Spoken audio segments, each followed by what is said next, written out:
Boa noite para todos. Estamos aqui na nossa aula número 14. O tempo é curto e o texto requer muito cuidado e muito bom tratamento para ser transmitido dentro da melhor didática e da melhor forma expositiva. Peço para que vocês se inscrevam aqui através clicando e recebendo o sininho quando o nosso vídeo for para o ar. E façam suas perguntas pelo nosso e-mail adm.doutrinaespírita@gmail.com. Vamos em frente. Nós estamos aqui no capítulo 4 do nosso Evangelho segundo o Espiritismo. Espero que vocês tenham também ele em mãos, que tem o título Ninguém pode ver o reino de Deus se não nascer de novo. É um capítulo todo dedicado à reencarnação, ao estudo propriamente da reencarnação de acordo com os textos bíblicos. Hoje vamos estudar um texto maravilhoso, que ele é pontual, é a conversa entre Nicodemos, um doutor da lei entre os judeus, e Jesus. Vejam que beleza. Está contido em João 3, versículos 1 a 12. João 3, capítulo 3, versículos 1 a 12. Vamos aqui, amados alunos. Ora, entre os fariseus havia um homem chamado Nicodemos, senador dos judeus, que veio à noite encontrar Jesus. E lhe disse: Mestre, sabemos que tu vieste da parte de Deus para nos instruir como um doutor, visto que ninguém poderia fazer os milagres que fazes se Deus não estivesse com ele. Essa é a introdução de Nicodemos, que ele julga Jesus ser o enviado de Deus à luz dos milagres que ele fazia. Jesus lhe falou: em verdade, em verdade te digo, ninguém pode ver o reino de Deus se não nascer de novo. Grave essas palavras. Ninguém pode ver o reino de Deus se não nascer de novo.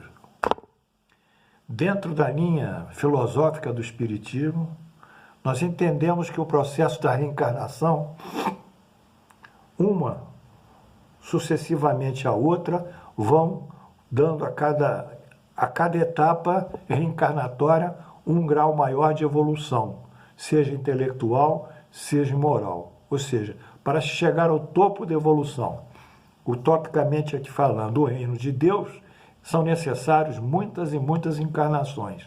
A semelhança de um aluno que tem que estudar em muitas aulas, muitos cursos, ou melhor, muitos anos, um atrás do outro, primeiro grau, segundo grau, academia, universidade, mestrado, doutorado, PhD, ele tem que ir andando para poder evoluir nos seus conhecimentos acadêmicos e científicos. O mesmo se dá nessa proposta de Jesus.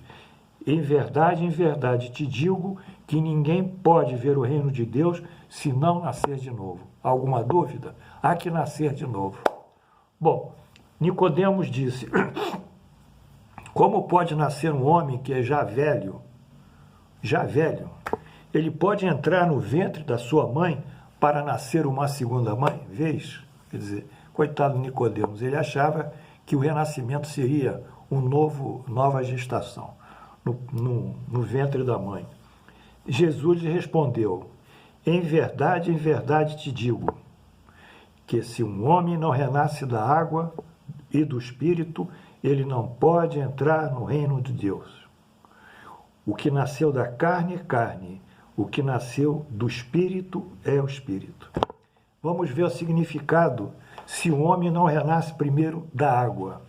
Ora, no livro Gênesis está escrito: o Espírito de Deus pairava sobre as águas, flutuava sobre as águas, superfície das águas, que o firmamento seja feito no meio das águas, que as águas que estão sob o céu se unam em um único lugar, e que o elemento árido apareça, que as águas produzam animais vivos que nadem na água, e pássaros que voam sobre a terra e sob o firmamento. Então, na concepção dos antigos, o que? A água era o elemento gerador da vida. Então, quando Jesus diz não renasce da água, quer dizer,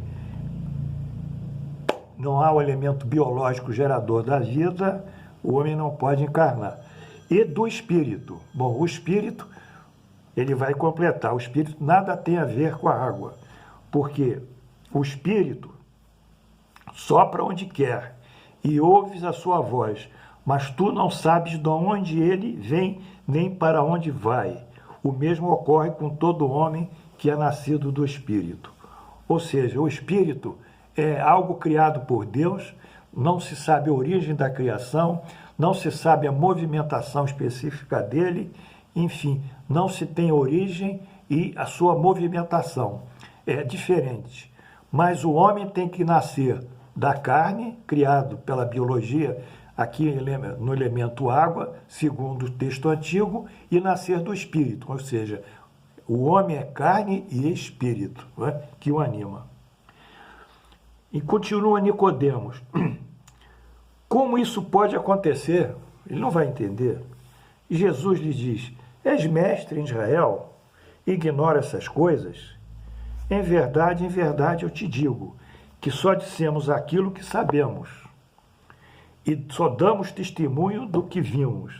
Ou seja, Jesus só podia dizer a verdade, e a verdade absoluta, na medida que ele era um preposto, era um representante de Deus na terra. Não tinha como não dizer a verdade. E se ele afirma que é preciso nascer de novo, isso é uma verdade, é uma lei que ele registra, que já existia e que agora ele registra e dá a sua máxima sobre isso. Ele estatui a necessidade de renascer de novo para se chegar ao reino de Deus. Bom, em seguida, ele, conversando com Nicodemos, disse: e, no entanto, eu só dou testemunho do que eu digo, e a minha palavra é a verdade, e então não aceitas o nosso testemunho, não aceita. Mas tu não crês quando eu te falo das coisas da terra? Como acreditarás quando te falar das coisas do céu? Se eu falo as coisas daqui da terra, como você acreditará as coisas que eu falo do céu? Muito bem. Então, nessa concepção, o que nasceu da carne é carne, e o que nasceu do espírito é espírito. O espírito sopra onde quer e ouve a sua voz, mas tu não sabes de onde ele vem nem para onde vai. Pode-se entender como o Espírito de Deus, que dá vida a quem ele quer, ou a alma do homem.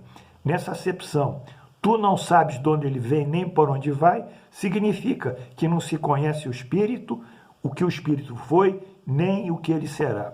Se o Espírito e a alma fosse criado ao mesmo tempo do corpo, se saberia de onde veio, porque ele teria assim um tempo biológico como o do corpo. Se saberia de onde veio, porquanto se conheceria o seu começo. De qualquer forma, essa passagem é a consagração do princípio da pré-existência da alma e, por consequência, da pluralidade das existências da reencarnação. É tão claro essa passagem nesse discurso de Nicodemos, e é tão clara frente à filosofia espírita, que fica muito difícil uma contestação lógica e plausível que se baseia em argumentos e não em fanatismo, e não em superstições, e não em dogmas. Portanto, nós temos um grande benefício trazido por Deus a nós, a possibilidade da vida. Qual é o bem mais importante do homem? Qual o bem mais superior? A vida. De todos os bens que o homem tem, a vida é o grande bem que ele tem. Porque a vida lhe dará o quê? Um curso ao longo da sua existência, em que ele, através das experiências, do aprendizado, dos erros, dos fracassos, das virtudes, das viciações, ele estará cada dia mais se moldando num caráter cada vez também mais evoluído e mais cheio de virtudes e de conhecimento e aprendizado. A vida é a grande experiência. Daí, a reencarnação é a grande experiência.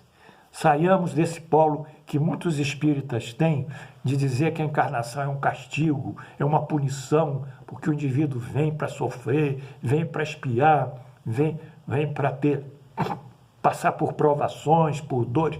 Saiam de tudo isso, porque tudo isso que acontece faz parte da vida. E faz parte da vida com um sentido maior e sublime, a nossa evolução. A encarnação não é um castigo, é uma oportunidade de crescimento. E Jesus testifica aqui que ninguém pode ver o reino de Deus se não nascer de novo. Ele mostra o caráter evolutivo e o caráter, diria, sublime da encarnação como um processo de elevação do espírito. Bem, eu acho que era isso que nós tínhamos que falar hoje.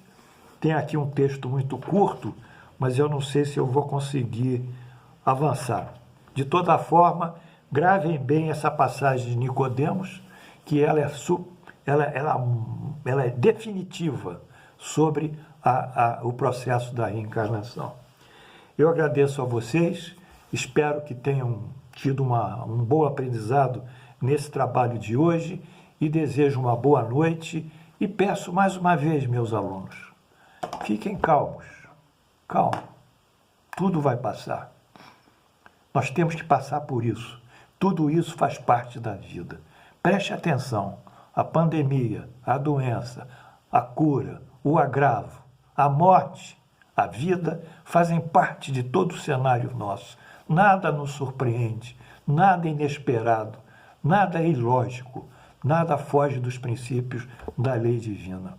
Se nós estamos hoje em casa, sem possibilidade de um contato social com os nossos amados, no meu caso com meus filhos, com meus netos, sem poder estar com eles, com meus amigos, até os meus amigos de futebol lá do meu time, tudo isso eu tomo como uma oportunidade de eu exercitar aqui a minha vida íntima e me aproximar mais de Deus. Fiquem calmos, fiquem tranquilos, tudo passará. Afaste-se um pouco da mídia, dessa confusão, desses achismos, desses fanatismos, dessas ameaças, desses quadros de sinistros, quadros até mesmo apocalípticos. Nada disso existe. Deus é bondade, Deus é justiça, Deus é amor e tudo caminhará para e passo, até que as coisas voltem à sua normalidade. Que a encarnação seja a nossa bênção maior nesse dia de hoje e que consagremos a Deus intimamente pelo nosso coração o sentimento de gratidão pela sua generosidade. Que Deus nos abençoe. Amanhã nos veremos aqui. Graças a Deus.